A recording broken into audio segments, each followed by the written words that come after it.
Hello, friends. Welcome to Empowered to Thrive. I am your host, Kareen Powell, and thank you for taking time out of your schedule to be here and to support yourself. I am here with you in mind, with you on my heart. My mission is to help you create a life that you love, to be able to live as the most beautiful, truest version of you.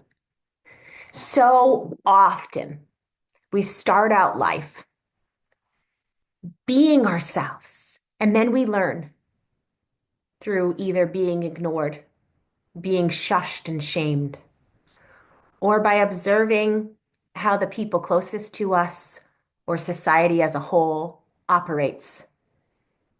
And we start to lose the truest parts of us.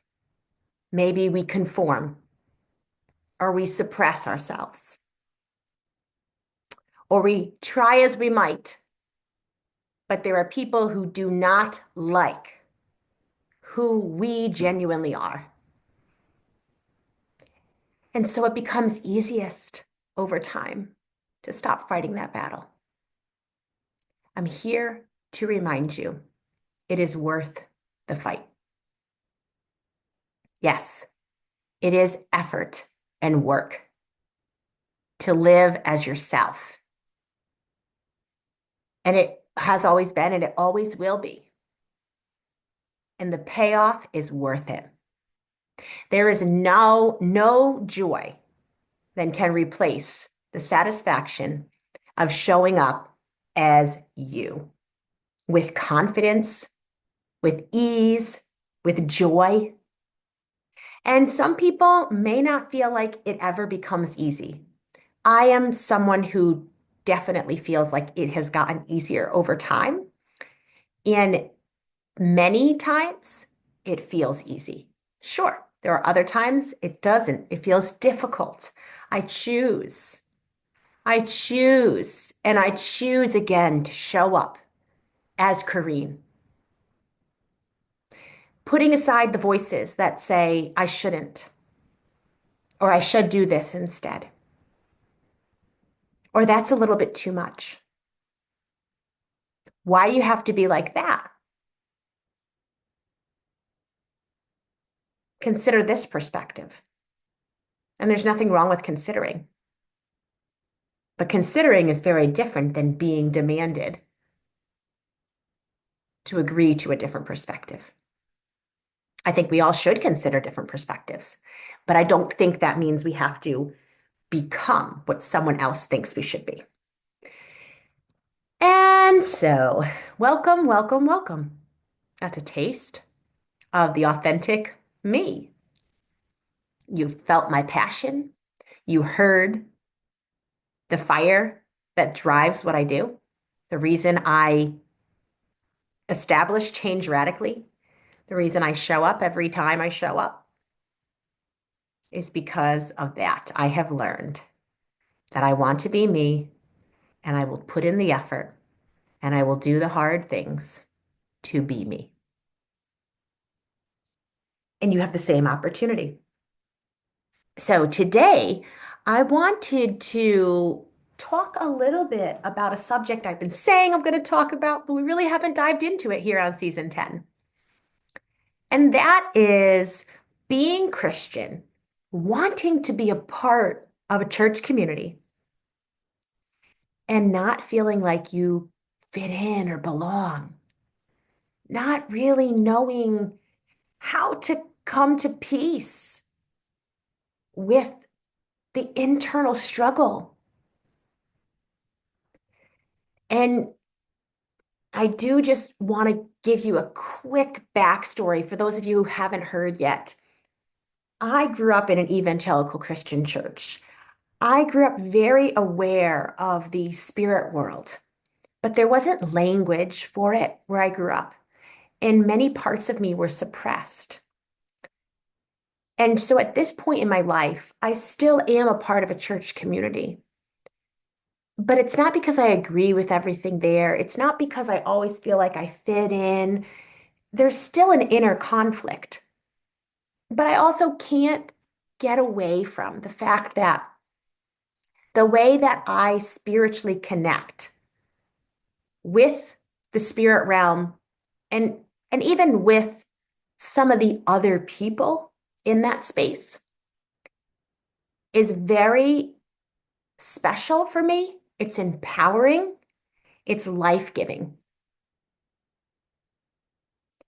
Many of us know how music and dance and rhythm is healing, how we discharge energy from the body, how we connect with other people. And that's why artists and musicians and creatives matter so much and have such an impact on the planet and on society. And a part of what I experience in a church worship setting is that we sing, there's rhythm, the drums. I dance and move. I shout and clap. I twirl. These are somatic ways that we discharge the stored stress from our body. There are somatic ways we're healing our body from the trauma it's experienced. And a lot of that occurs when I'm in church worshiping. And so sometimes for me, I think of it as this other healing space. And could I experience that in a different setting? Oh, sure, I could. But it's also a place I am experiencing it. And then there's another piece to that spiritual component where the divine connection that I have with the divine that is surrounding us, the source of life, the source of love. I don't even have all the words. Some of you might really have language. You might have studied things that I would say, yes, yes, yes. I know that because I've experienced it. I just don't know in science or in the textbook how to articulate that. But because I know what I've experienced, that drives me. And for friends or acquaintances or just people I run in contact with who have also deconstructed their faith and that has landed them outside of a church community and they don't desire to go back to it. I respect that. In some ways, I can understand it. In other ways, for me, it is different. I deconstructed my faith and I still am, and it leaves me questioning things. It leaves me uncertain of things I was certain of before because I was told to be certain of them, because I was conditioned to be certain of them. And I think it's very healthy and important for all of us to question. Because if we're afraid to question, then my question would be, what are you afraid of? And what are the people telling you not to question afraid of? So it's been a difficult 10 years. I'm not sure. Maybe a little bit less, maybe a little bit more. You know how time goes. But I'm glad for the journey. Yes, I've changed, but we're meant to change as we go through life.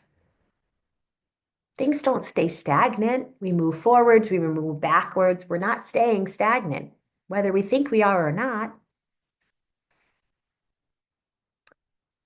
And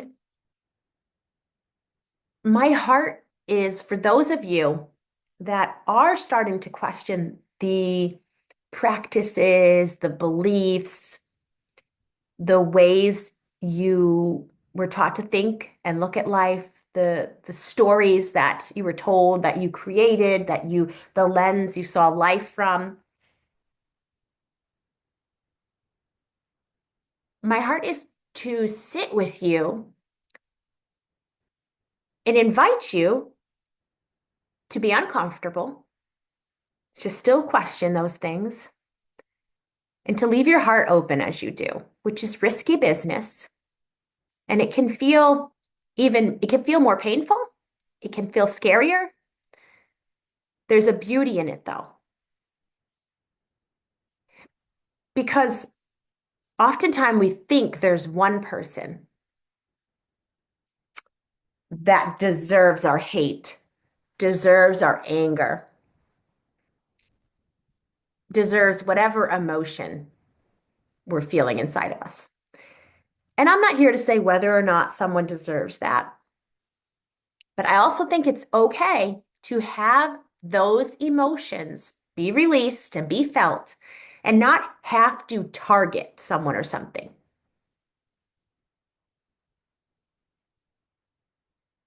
The church and people that are religious, people that are spiritual, there's always going to be things that we can disagree on, things that we can be upset by, things that are plain wrong and two-faced. But that's not just in religion and in the church. That's humanity. So I think it's important to come to terms, but this is a natural part of life. This is how people will be. This is what will happen. Yes, people will say one thing and live a different life behind closed doors. I think it's awful. I hate it. But I also know it's not just in the church. It's not just in religion. What I think is disgusting is when we bring love, the name of God, the divine, into these patterns that are destructive. And then we mingle the two. It's like, whoa, whoa, whoa, whoa, whoa. Keep what is holy and pure out. Like, let that be. And do what you have to do, but don't intermingle the two.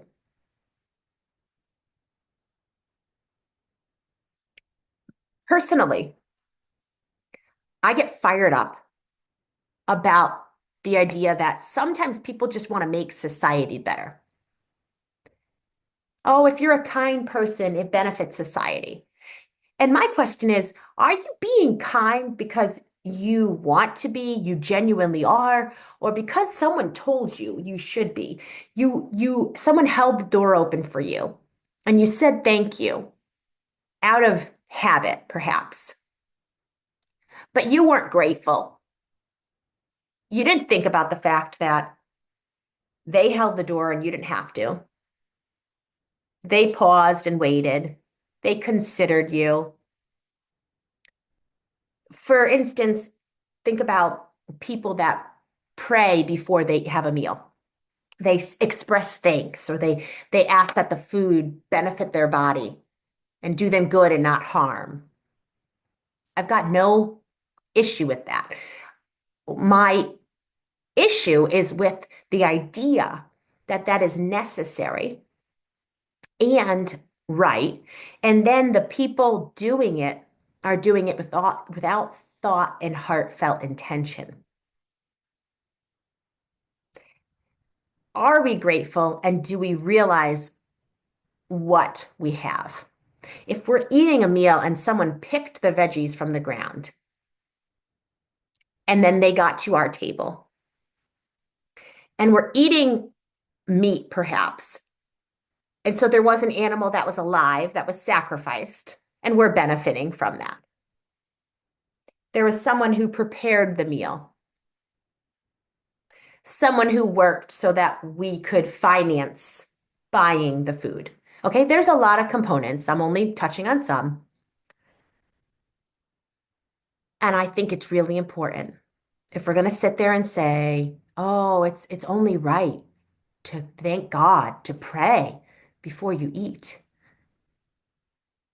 then let's really do something heartfelt.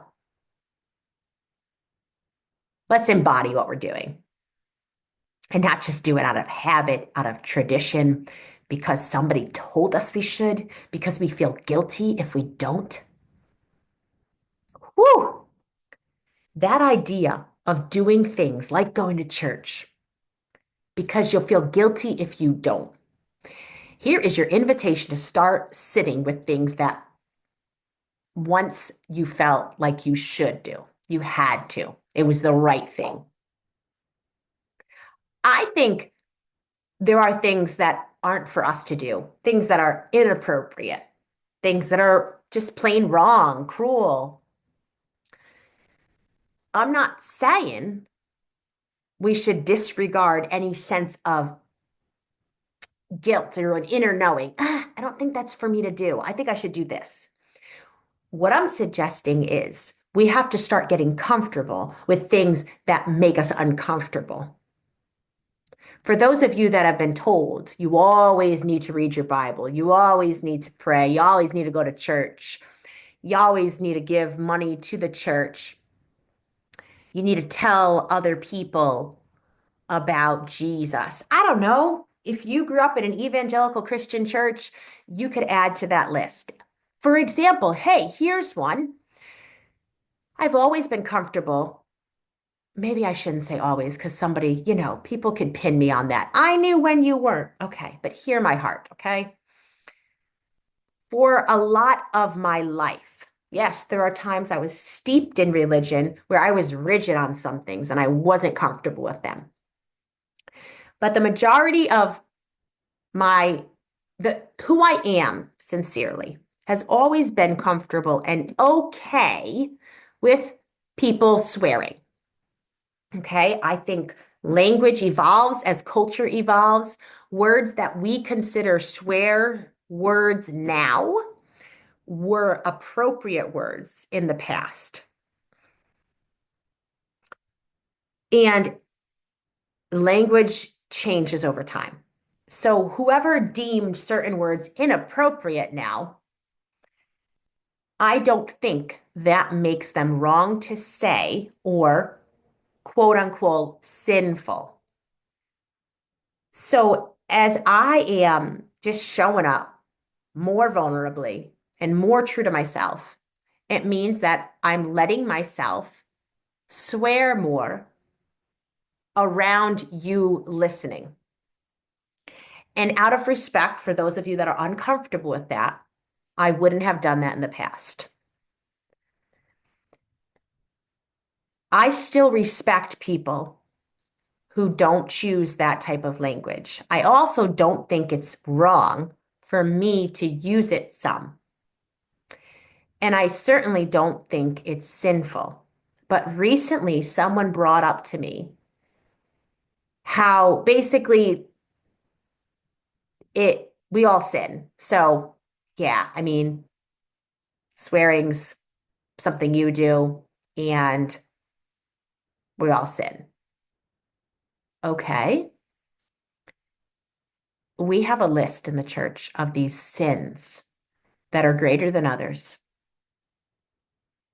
And we are not bringing in and leveling the playing field for all the ways that people in their heart are cursing other people.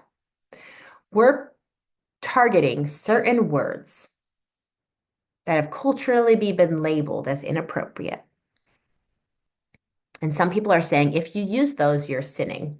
So you should stop using those. When so many of us are not looking at our hearts and actually sitting back and reflecting on the ways that we interact with people.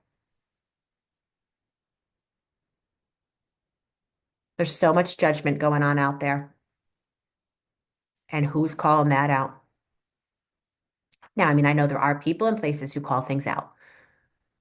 But if you've been in the church all your life, like I have, there is so much that goes on that doesn't get on that short list. of the abominable sins. And I'm just done with that. I've been done with that since I was a kid. I've always been someone who's like, why are we putting certain things on a list and calling those more sinful than other things? So, anyways, I hope that as you're hearing me ramble on, clearly this is something that not only am I passionate about, I just haven't had a lot of spaces where I've expressed how I truly feel about these things, but I feel them deeply. My hope is for you that you will stay around.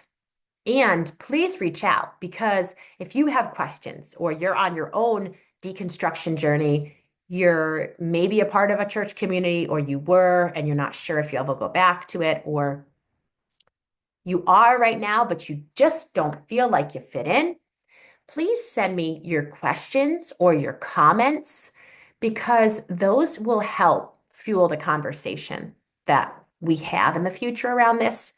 If any of you are interested in joining me on the show to have a back and forth conversation about anything around this, I'm here for that.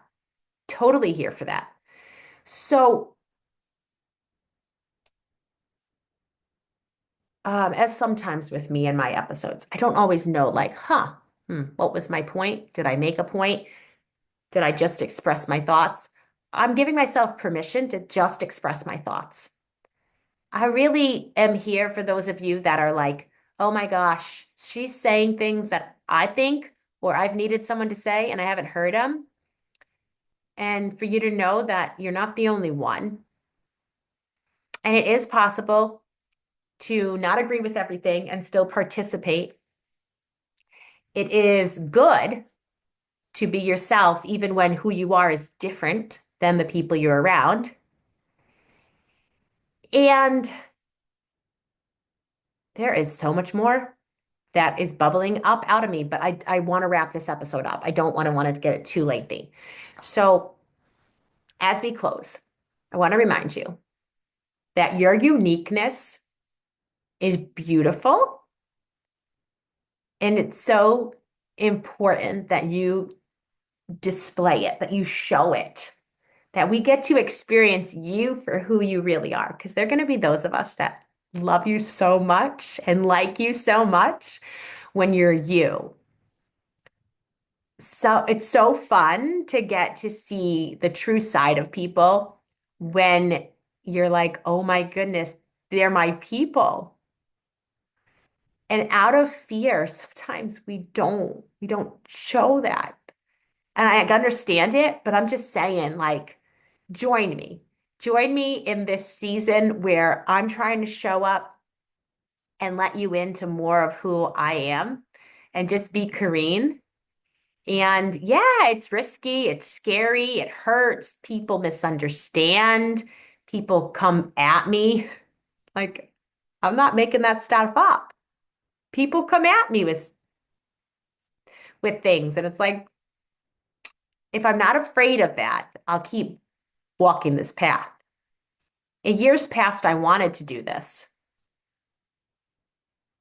And the outside voices and the comments and everything just shut me down. And it takes time and the healing journey is layered. And so here I am in a different space, a little bit different than who I was in the past. And I'm like, yeah, they can come at me with stuff. It's okay. It's not like I love it, but I need to show up as myself because those of you that there's this little mantra I've been saying lately because it hit my spirit one time, and I was like, yeah, there are people who have been waiting for me to show up as me. There are people who need me to show up as Kareen. And I believe that with all of my heart. And I believe it about you as well. There are people who have been waiting for you to show up as yourself and people who need you to show up as you. You are such an asset to society. And so when you're hiding or suppressing parts of yourself, we don't get to experience the fullness. And the fullness is beautiful. And that's where we're going to end it. Yeah. Are you hearing other thoughts right now? Are you hearing other voices of the people you grew up around? Other thoughts that are like, no, if you show up fully yourself, that's not beautiful. Mm, I get it. You get to decide whether those intrusive voices, whether those voices that are so familiar because you've heard them so much, get to dictate how you live your life.